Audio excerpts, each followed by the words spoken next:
We continue to celebrate 2 years of WEDF with the... And here comes Stone Cold. Stone Cold. Stone Cold! Stone Cold! The last fatal 4-way we're probably going to have to deal with. I don't know if there are more coming, but hopefully this is the last one. In any case, whoever wins this fatal 4-way will go on to face John Morrison in the second semifinal. Stone Cold Steve Austin, he got screwed out of the WEDF Championship in the main event on the last Raw. Hulk Hogan challenged Austin to a match at WrestleMania. Austin declined, saying he wanted nothing more than to beat a WEDF champion when it was all said and done. But Hulk Hogan made his presence known in that match, and now Austin has one more chance here tonight if he can win this fatal 4-way. Austin should recruit the Ultimate Warrior to beat Hulk Hogan. I agree, because Ultimate Warrior is great and stuff. Ultimate Warrior actually pinned Hulk Hogan! Snort.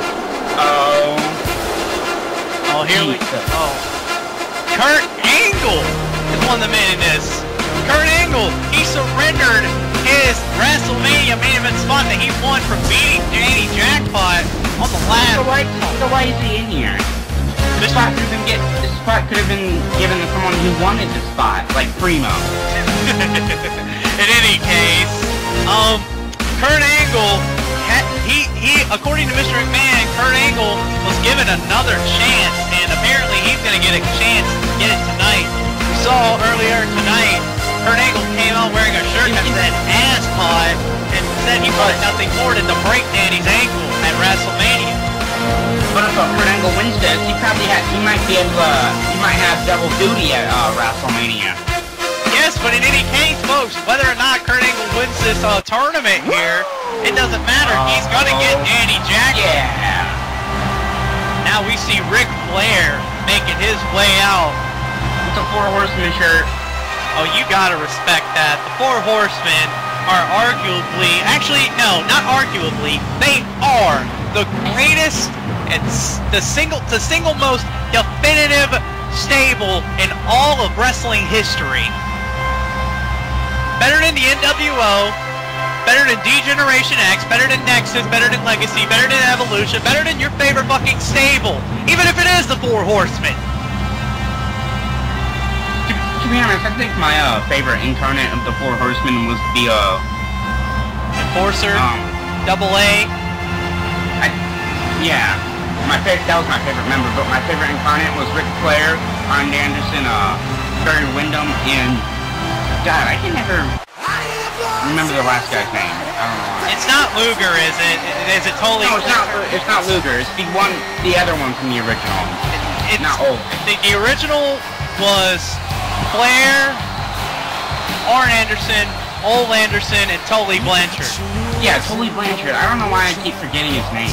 In any case, folks, we remember, since we're talking about the 4 Horsemen, here comes Randy Orton, a former member of Evolution with Ric Flair.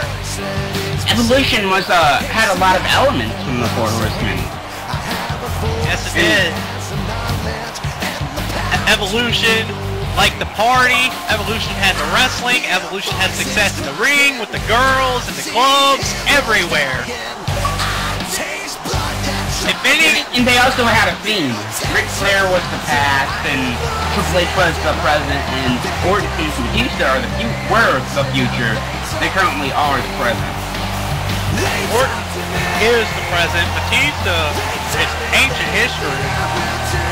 Thanks to none other than Bobby Lashley in that fatal 4-way.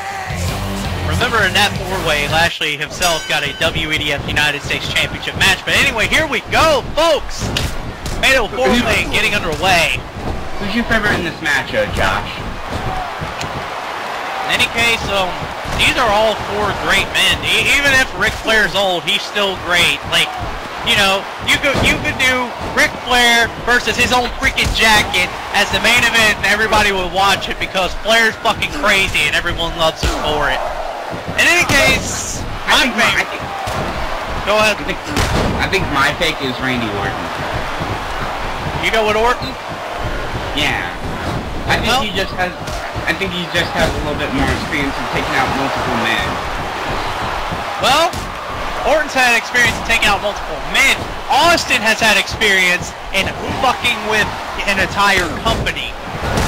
Remembering all those feuds with Mr. McMahon, Vince McMahon tried to do everything he could to get rid of Austin, but he could never, ever do it when Austin was an active superstar. But I also think Orton has a better chance because Austin usually came out, you know, at least expected it. Orton, the RKO can come from nowhere. Now that you can kind of guess when the stunner's coming. Orton, you don't know how Orton is. Orton is cold, calculating, and every move he's thinking of it. Just basically, you think you're one step ahead of him, but in actuality, he's actually 3 moves ahead of you.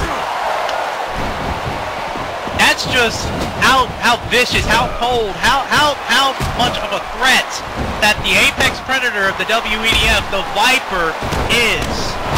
But I think Austin, in my opinion, Austin just has a little bit more experience in kicking some ass that he might be able to get the job done here tonight. But if I do recall correctly, if I remember, Austin, Angle, and I think Orton are all former WEDF champions. Yes, they are. I know Austin and Angle are, and I'm pretty sure Randy Orton was the first WEDF champion. That's very true. That is correct. Kurt Angle actually beat Randy Orton at, I believe it was Lashing Back for the WEDF championship. And Austin was able to beat John Cena, JBL, and Big Show. I think it was. No, it was The Rock. I don't remember. But he won in a fatal 4-way for the WEDF title. Yes. So that can be kind of a bit of an experience. Hey, I know what you're saying there. It's a bit of good of experience for Austin. Austin is used to these fatal 4-way situations, but Kurt Angle, if I do say so myself, Kurt Angle is also a valid threat to this. He's won the very first and only, to this point in history, the very first and only 6-man Hell in a Cell match. And that's an impressive feat in itself. Yeah, with 6 men to deal with, and when, you know, 4 of those men are considered some of the very best the WWE had ever had at that point, it was a pretty impressive feat. Oh, and you have Rikishi. Exactly. Rikishi's epic in his own way. I mean, if you could go in the same ring and then this demonic structure known as Satan's Playground with guys like Stone Cold Steve Austin, with guys like The Rock, with guys like Triple H, with guys like The Undertaker, and you can go in there and you can win that match, more props too. I even think Kurt Angle was the defending WWE champion at the time, wasn't he? I'm pretty sure he was. In case, folks, that was one of the greatest Hell in a Cell matches of all time. But, I mean, honestly, since we're going to talk about Hell in a Cell matches, what's your favorite Hell in a Cell match? I think my favorite, to be honest, would probably be, the more I think about it, mine would probably be the very first one, Taker vs. Michaels. And I do like the, Taker vs. Mankind match, which I find to be pretty deserving of 5 stars, even though it doesn't have any. Hey, Taker and Mankind will always be the definitive match of Hell in a Cell, but the very best one, I gotta agree with you, it was Michaels and Taker, because in that time, that was just a match that nobody knew about. Nobody knew how that match was gonna go. Everybody thought it was gonna be crazy, but what they had was another can of worms that they didn't even see coming. To be honest, I think the very definitive of any match involving a cage is Taker versus Mankind. That could be true. It just proves how dangerous any steel structure inside a cage is. Yeah, and it also proves how fucking insane Mick Foley really is, you know? Yeah. So, back to the match. When it seems the crowd is actually split between cheering and booing Randy Orton now. Yeah, I know, they want to say, let's go Orton, Randy sucks, but in any case, they're going to cheer, they're going to boo for Randy. Randy doesn't care, we all know this. Randy attacks anyone and everyone for any reason. It doesn't matter who you are. If you have something Orton wants, he will do anything it takes to get it from you. And to be honest, that kind of reminds me a little bit of Stone Cold. If you have what he wants, he's gonna attack you. Like Orton even tried, I mean, Austin even tried to make an alliance with Orton. That's another thing you gotta think about in this match. Austin and Orton, you look at even though I wasn't watching back then, at least I don't think I was. Well, I mean, thankfully Frank Dog has been talking a little bit about us with the great and rich history of the WEDF. He's been telling us about these things we don't know about. He told us about Austin and Orton and how Austin tried to get an alliance going with Orton just because of the similar interests and attitudes I guess they both have, but Orton turned him down and said, I can do it on my own. I don't think they have that really similar of attitudes. Orton's more cold and calculating. Stone Cold's more of the guy that you would like hang out with and then he'd get pissed at you and beat the shit out of you. Well, what I mean is they have similar traits. You know? Traits. As you just saw like a few minutes ago, sorry we missed that, Orton just hit a power slam on Austin. Got a 2 count only. Let's get back to the match, shall we? We've been all talking about random shit for about 10 minutes now. Yeah, but this match has been a good match so far, though. Oh yeah, it's been great. Looks like Ric Flair's trying to make Orton tap, though. Ric Flair is experienced in mat wrestling, whether you like it or not. I'm just surprised the man is as old as he is and he can still go. There's the right angles on the outside now. Being punched by Stone Cold.